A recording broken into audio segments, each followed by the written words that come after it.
कर देता हूँ। आप सबका स्वागत है नैन अल्टीमेट पे। नमस्कार। एक आया कि जी रिजल्ट में भी झोल हुआ है।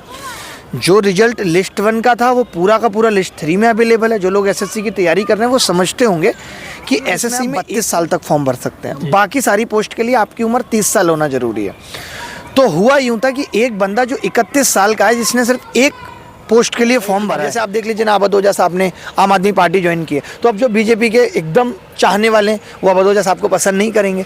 ठीक है, तो मैं उस चीज़ को कम नहीं करना चाहता। मुझे हर तरफ से कि हमने बहुत त्याग किया, हमने जो दिल में रहा वही सामने से दिखाया बच्चों को। कैमरे के पीछे और कैमरे के आगे की हमारी इमेज सेम है, कुछ अलग नहीं है। शायद तभी हमें इतने सारे बच्चे प्यार कर पाते हैं और उम्मीद की नज़रों से देखते हैं। तो हम कैसे उनकी उम्मीदों पे खड़े ना उतरें, जबकि हम भी विद्यार्थी रहे। हम भी इस मुखर्जी नगर और नेहरू बिहार में पल 2017 से जब किसी भी एग्जाम में कोई धांधली या बच्चों के साथ गलत हुआ है तो सबसे पहले आके हमने आवाज़ उठाई है। जैसे अन्ना साहब भी कहते हैं ना कि ये गंदगी है, इस दलदल में घुसोगे आप भी गंदे हो जाओगे।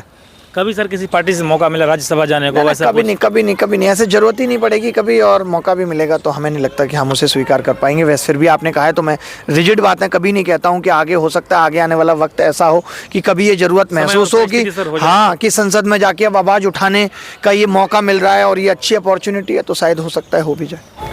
Welcome to nine ultimate. उम्मीद है कि आप सब लोग अच्छे होंगे। इस वक्त हमारे साथ अभिनय सर है और सर किसी परिचय के मोहताज नहीं है। कहा जाए तो मुखर्जी नगर में सबसे ज़्यादा ट्रेंडिंग स्टार कहा जाए, जिस तरह से मतलब सबसे ज़्यादा इनकी वीडियो ट्रेंडिंग में चलते रहते हैं। कोई कितना भी कुछ आ जाए, लेकिन अभिनय सर की अलग पहचान है। तो सर से ही बातचीत करने वाले हैं। अभी सर ने एसएससी सीजीएल में एक मुहिम शुरू की जो कि के बारे में जो धांधली चल रही थी, सेटिंग चल रही थी, उसके बारे में न्याय दिलाया सर ने। सबसे पहले सर आपका बहुत बहुत मतलब स्वागत है हमारे चैनल पे। ठीक है, बहुत बहुत धन्यवाद। एक बार मैं आपका स्वागत कर देता हूँ। आप सबका स्वागत है नैन अल्टीमेट पे। नमस्कार। और मैं अभिनय, आप मुझे जानते होंगे, लगातार मैं 2012 से पढ़ा रहा हूँ और 2017 से जब किसी भी एग्ज़ाम में कोई धांधली या बच्चों के साथ गलत हुआ है तो सबसे पहले आके हमने आवाज़ उठाई है। ठीक है, तो नैन अल्टीमेट ये चलाते हैं चैनल और बहुत ही बढ़िया आदमी है। पहले ये भी भूतकाल में एसएससी की तैयारी किया करते थे। सर आपकी वीडियो मैंने देखा था, उस टाइम पे ट्रिग्नोमेट्री वगैरह सब पढ़ा था जो आप यूट्यूब पे डालते थे, और आज ये यूट्यूब में बहुत अच्छा कर रहे हैं। तो सबसे पहले मैं बताना चाहता हूँ, जो आपने सवाल पूछा कि एसएससी में हुआ क्या था। एसएससी में हुआ ये था कि लास्ट ईयर वैकेंसी 8000 थी और कट ऑफ लगभग 150 गई थी। उससे पहले 32-38 हज़ार वैकेंसी थी, कट ऑफ 114 गई थी। जब इस बार 18,000 वैकेंसी आई और कट ऑफ 153 गई, और तो बच्चों का आवाज़ उठाना जायज़ था। हमने भी देखा तो पता चला कि 10-10 रोल नंबर लगातार एक लिस्ट में, तो लगा कि यार स्कैम दिख रहा है प्राइमा फसाई कि कुछ तो गड़बड़ हुई है, वरना इतनी हाई कट ऑफ नहीं जाती। यहाँ तक देखा गया कि जिस कैटेगरी की कट ऑफ 47 भी थी उसमें भी कुछ बच्चे ऐसे हैं जो 174-75 नंबर ला रहे हैं स्क्राइब के थ्रू। तो हमने उस गलत के खिलाफ आवाज़ उठाई। आवाज़ उठाते उठाते क्या हुआ कि जब आप किसी चीज़ की शुरुआत करते हो तो बहुत लोग आपके साथ आ जाते हैं। तो बच्चे भी बहुत साथ आए, बच्चों ने मेल भेज के बातें बताई। तो और नई चीज़ें, नए स्कैम उसमें निकल के आए, जिसमें एक आया कि जी रिजल्ट में भी झोल हुआ है। जो रिजल्ट लिस्ट 1 का था वो पूरा का पूरा लिस्ट 3 में अवेलेबल है। जो लोग एसएससी की तैयारी कर रहे हैं वो समझते होंगे कि एसएससी में एक पोस्ट ऐसी है जिसमें आप 32 साल तक फॉर्म भर सकते हैं। बाकी सारी पोस्ट के लिए आपकी उम्र 30 साल होना ज़रूरी है। तो हुआ यूँ था कि एक बंदा जो 31 साल का है जिसने सिर्फ एक पोस्ट के लिए फॉर्म भरा है और जिसकी कट ऑफ जाती है 170, और जो बाकी की अदर पोस्ट हैं जो बच्चे 30 साल से छोटे हैं उनकी कट ऑफ जाती है 150। फॉर एग्जाम्पल मैं बच्चों को समझाना चाह रहा हूँ, आपके व्यूअर्स को।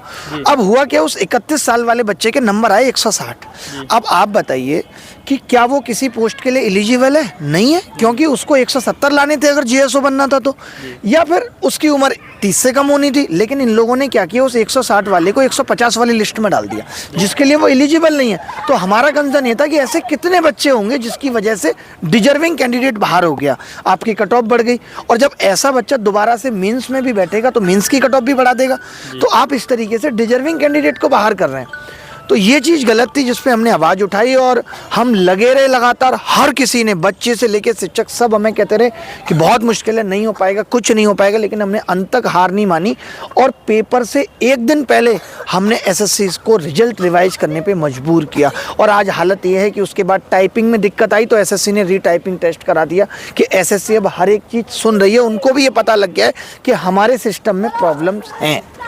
तो कोई तो ऐसा आएगा जो आगे बढ़ के याद दिलाएगा। आज लोग कहते हैं कि अरे नहीं ये तो चलता ही रहेगा, ये तो लास्ट ईयर भी हुआ था।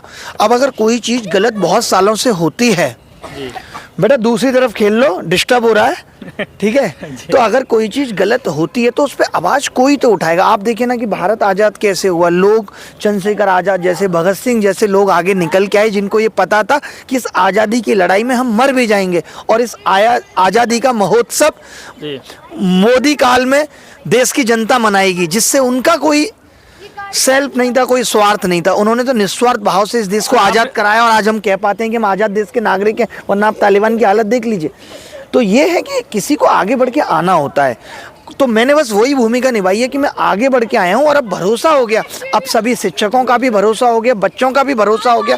अब सब ये कहते हैं कि सर हम सब आपके साथ हैं, इस मुहिम को आगे लेके जाना है। जो और भी रिफॉर्म्स की ज़रूरत है इस सिस्टम में, जो एजुकेशन सिस्टम में ना एजुकेशन बची थी ना सिस्टम, उसको ही सुधारने में लगे हुए हैं। ओके सर, आपने बीपीएससी प्रोटेस्ट पर भी आवाज़ उठाई थी। मैं पटना गया था कवर करने के लिए, बच्चे आपके काफ़ी ज़्यादा मतलब नाम लेते कि सर ने आवाज़ उठाई। नहीं, मैं तो हमेशा, आप देखो कि 2017 से जितनी भी दिक्कतें, चाहे वो करोल बाग में जब 3 बच्चों की मृत्यु की बात आई, तब भी हमने कहीं छोड़ा नहीं है। जहाँ भी हमें लगता है कि हम गलत हो रहा है वहाँ हम सबसे आगे बढ़ के आते हैं। उसकी वजह भी है कि हमने बहुत कुछ त्यागा है।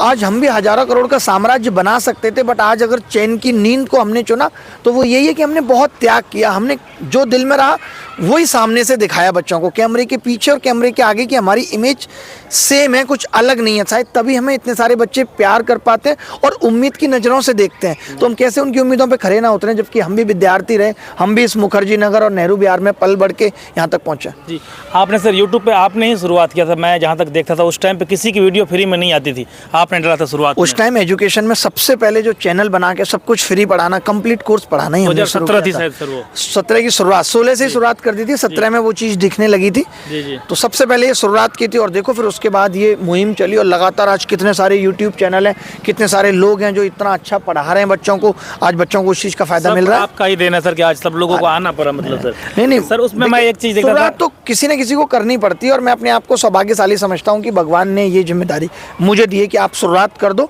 तो लोग साथ देने आते हैं और सबने साथ दिया। सर उस टाइम पे मैं आपकी वीडियो में देखता था कि वीडियो के बीच बीच में आप शायरी बोला करते थे सर, मुझे याद है उस टाइम पे।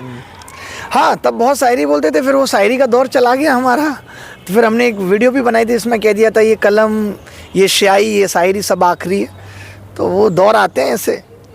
अब तो जो भी थोड़ा बहुत बोलते हैं तो मोटिवेशन लाइंस बच्चे के लिए बोल दें जिससे कि वो पढ़ाई में मन लगा सके, बाकी अब ऐसा शायरी का कुछ नहीं है। फिर आप एक सर खाने वाले का बताते थे कि मुखर्जी में खाना वगैरह बाहर का अच्छा नहीं होता, एक वीडियो मैंने देखा था वो। हाँ, तो मैंने तो इतने बनाए थे ना आपने सर, मैंने तो इतने साल खुद खाना बनाया है। आलू गोला सर, ब्रेड आलू गोला सर।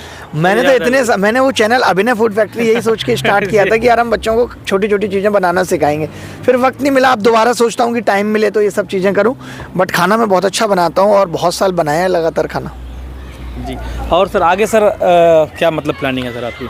आगे अब हमारी प्लानिंग ये है कि देखो हर राज्य में ये दिक्कत है, चाहे वो बीपीएससी हो। अब टीचर के ऊपर जिम्मेदारी आ जाती है कि टीचर पढ़ाए या बच्चों का साथ दे, करे तो करे क्या। हमने ये सोचा है कि हम एक एनजीओ बनाते हैं, क्योंकि आज आप देखेंगे ये केस भी हुआ है, इन सब चीज़ों में भी बहुत सारे पैसे खर्च हुए हैं, इतना आसान नहीं है। तो हम चाहते हैं कि हम एक एनजीओ बनाएं और हर राज्य से 8-8, 10-10 ऐसे लोगों को जोड़ें जो इस सिस्टम का शिकार हुए और जो आज सिस्टम में सुधार करना चाहते हैं, जिसके लिए हम एक वेबसाइट भी बना दे रहे हैं कि लोग आके वॉलंटियरी जो इसमें काम करना चाहता है, ताकि अगर किसी भी राज्य में कोई दिक्कत होती है, क्योंकि आज आप समझ लीजिए जुडिशरी में जाके भी आपको न्याय लेना है तो आज वकीलों की भी बड़ी महंगी फीस है। इतना आसान नहीं है कि आप लड़ पाएंगे, शायद इसीलिए बच्चा हार भी जाता है, कोर्ट का रुख नहीं करता। तो मुझे लगता है कि इस प्रॉब्लम को अगर दूर करना है तो एक ऐसे एनजीओ का गठन करना पड़ेगा और हर राज्य से 7-8, 8-8 लोगों को जोड़ना पड़ेगा।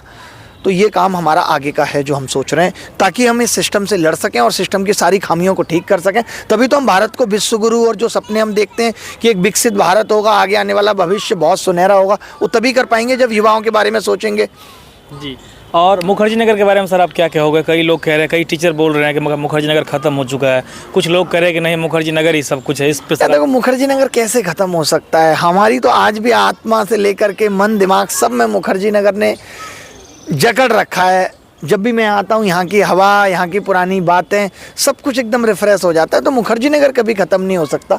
चाहे वो इसने कितने सारे आईएएस बना दिए, इसने कितने सारी सरकारी नौकर बना दिए, इसने कितने सारे शिक्षकों को बना दिया। हम सब आज जो कुछ भी हैं वो मुखर्जी नगर की देन है, इस पावन धरती की देन है। ओके सर, आगे सर आप भी सर चुनाव वगैरह में कुछ ना ना ना ना, कभी कभी नहीं, ऐसा कुछ है ही नहीं।